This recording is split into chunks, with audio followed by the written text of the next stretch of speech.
तो हेलो, स्वागत बाटे भोजपुरी के VVI ऑब्जेक्टिव प्रश्न लेके आ गइल बनी। तो पहला क्वेश्चन, चेखव कौना भाषा के लेखक रही? तो चेखव रशियन भाषा के लेखक रही। मछली कहानी के कहानीकार के बानी? मछली कहानी के कहानीकार रामेश्वर सिंह कश्यप बानी। कबीरदास कौना काल के कवि रही? कबीरदास कौना काल के कवि रही? तो भक्ति काल के कवि रही। कबीरदास भक्ति काल के कवि रही। संत भिनक राम कौन स्थापना कैले रही? कौना के स्थापना कैले रही? तो सर्वभंग संप्रदाय के। सर्वभंग संप्रदाय के। पारन ह भाषण, पारन भाषण हटे। रामेश्वर सिंह कश्यप के उपनाम का रहे? रामेश्वर सिंह कश्यप के उपनाम लोहा सिंह रहे। का रहे? लोहा सिंह। डॉक्टर शैलेंद्र नाथ श्रीवास्तव के कौन सम्मान मिल रहे? डॉक्टर शैलेंद्र नाथ श्रीवास्तव के पद्मश्री सम्मान मिल रहे। कौन सम्मान मिल रहे? तो पद्मश्री। चेखव के कौना पुरस्कार मिल रहे? चेखव के कौन पुरस्कार मिल रहे? तो चेखव के पुष्किन पुरस्कार मिल रहे।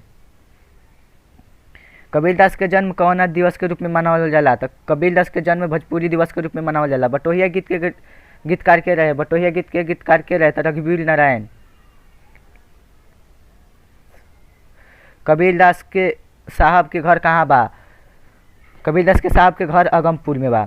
डॉक्टर गिरियर्सन कहवा के रहवैया बानी? तो डॉक्टर गिरियर्सन इंग्लैंड के रहवैया बानी। कबीरदास कौना पंथ के मानत रही? कबीरदास नीलगुण पंथ के मानत रही। मछली कौन विधा के रचना है? मछली कौन विधा के रचना है? तो मछली कहानी विधा के रचना है। जोक कौन विधा के रचना है? जोक कौन विधा के रचना है? तो जोक एकांकी है। गीतांजलि के रचनाकार के है? गीतांजलि के रचनाकार रविंद्रनाथ टैगोर हमें। उत्थान कौना विधा के रचना है? उत्थान कौन विधा के रचना है? तो उत्थान एगो कविता है। उत्थान एगो कविता है। बिहार में सबसे लोकप्रिय कौन पर्व बाटे? तो छठ पर्व बिहार में सबसे लोकप्रिय बाटे। अखिल भारतीय भोजपुरी साहित्य सम्मेलन के कौन अधिवेशन पटना में भइल रहे? तो पहिलका अधिवेशन पटना में भइल रहे। एकर उद्घाटन के कैले रहे? एकर उद्घाटन के कैले रहे? तो यानी अखिल भारतीय भोजपुरी साहित्य सम्मेलन के उद्घाटन के कैले रहे? तो जगजीवन राम के कैले रहे? जगजीवन राम। गोर के विपरीतार्थक होला? गोर के विपरीतार्थक कार होला? पातर तिरिया में विशेषण है? पातर तिरिया में पातर विशेषण है। शंकर के पर्यायवाची शब्द होला? तो शंकर के भोला, शिव, महादेव तीनों पर्यायवाची शब्द होला। पन पियाओ के शब्द के अर्थ होला? पन पियाओ के शब्द के अर्थ होला जलखई। धोलैया भइल? धोलैया भइल मुहावरा के अर्थ होला कि पिटाई भइल। जहाज कौन लिंग है? तो जहाज एगो पुल्लिंग है। हम कौन कारक? हम कौन कारक है? तो हम प्रथम पुरुष कारक है।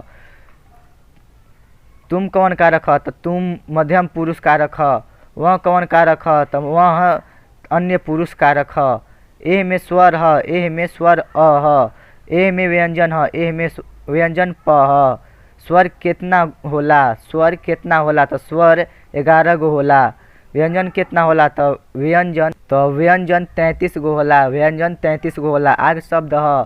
तो आग शब्द तद्भव शब्द है। वत्सल शब्द है? वत्सल शब्द है? तो वत्सल तत्सम शब्द है। थरिया? थरिया शब्द है? तो देशज शब्द है। कॉलेज शब्द है? तो कॉलेज शब्द विदेशज है। कौन है? विदेशज है। काल के भेद होला? तो काल के 3 भेद होला। संधि के भेद होला? तो संधि के भी 3 भेद होला। काल और संधि के दोनों को 3 भेद होला। संज्ञा के भेद होला? संज्ञा के भेद होला 5। शब्द के पहले लागेला उपसर्ग। शब्द के बाद लागेला प्रत्यय। दाल रोटी में कौन समास है? तो दाल रोटी में द्वंद्व समास है। चौराहा कौन समास है? चौराहा कौन समास है? तो चौराहा द्विगु समास है। दशानन कौन समास है? दशानन कौन समास है? तो दशानन बहुव्रीहि समास है। विद्यालय के संधि विच्छेद का होई? तो विद्यालय के संधि विच्छेद विद्या प्लस आलय होई। हवा के पर्यायवाची शब्द है? पवन, वायु, ब्याज तीनों हवा के पर्यायवाची शब्द है। अनहार के विपरीतार्थक शब्द होला? अनहार के विपरीतार्थक शब्द होला अंजोर।